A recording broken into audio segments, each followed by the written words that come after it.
Olá pessoal, tudo bem? Vamos falar de uma das temáticas mais intrigantes dos nossos vestibulares nos últimos anos, a chamada Nova Ordem Mundial, ou ainda para alguns a chamada multipolaridade. Uma das temáticas da geopolítica que ganhou muita força principalmente após o final da Guerra Fria.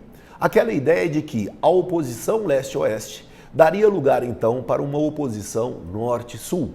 Uma oposição que antes tinha um caráter político e ideológico, pautado numa corrida armamentista desenfreada que gerava um terror psicológico e que agora estaria pautada numa oposição de cunho econômico, cuja guerra agora não seria mais uma guerra fria, mas sim uma guerra comercial.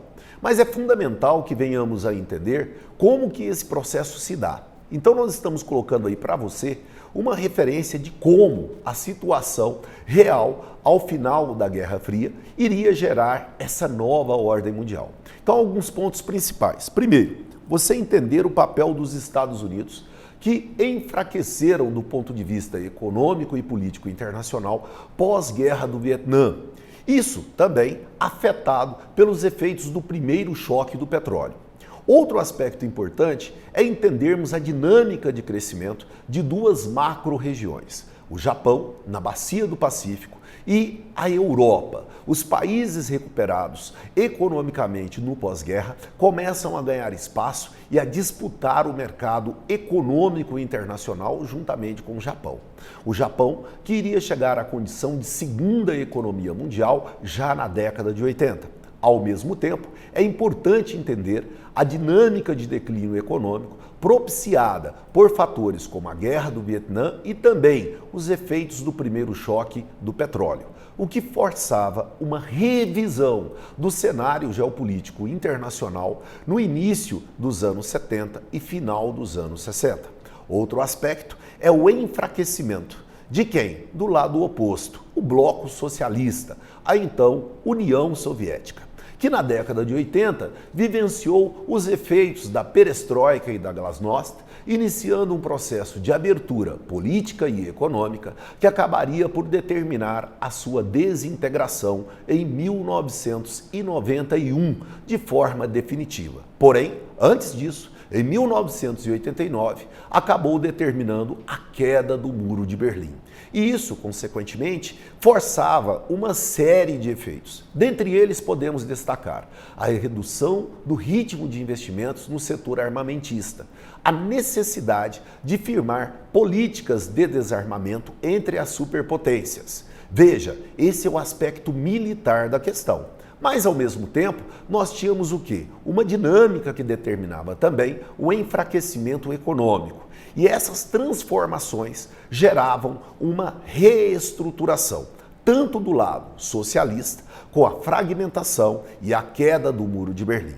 Fragmentação da União Soviética e queda do Muro de Berlim, que resultaria na reunificação da Alemanha em 1990 de forma oficial. Símbolo da divisão leste-oeste que marcava a bipolaridade. O que eu começo a ter? Uma dinâmica de expansão das atividades industriais em países considerados em desenvolvimento, os chamados países de terceiro mundo, principalmente países da Bacia do Pacífico. Fator extremamente importante. O que eu começo a ter então? Os Estados Unidos agora teriam que dividir o poder com outras nações. Mas qual poder? O poder geoeconômico. Um poder que daria origem à chamada ordem multipolar ou multipolaridade, dividida basicamente em três grandes blocos ou centros de poder. Um liderado pelos Estados Unidos, outro liderado pela União Europeia e outro liderado pelo Japão. Era a chamada Bacia do Pacífico.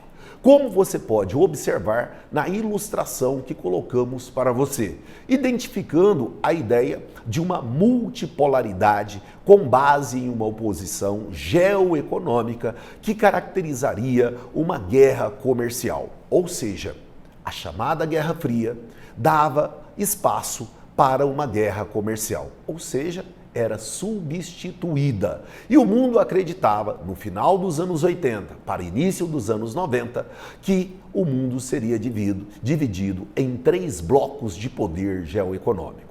Isso ficou conhecido como ordem multipolar ou multipolaridade. A grande pergunta é: será que isso realmente iria se consolidar no final do século XX e, principalmente, iria se perpetuar no século XXI?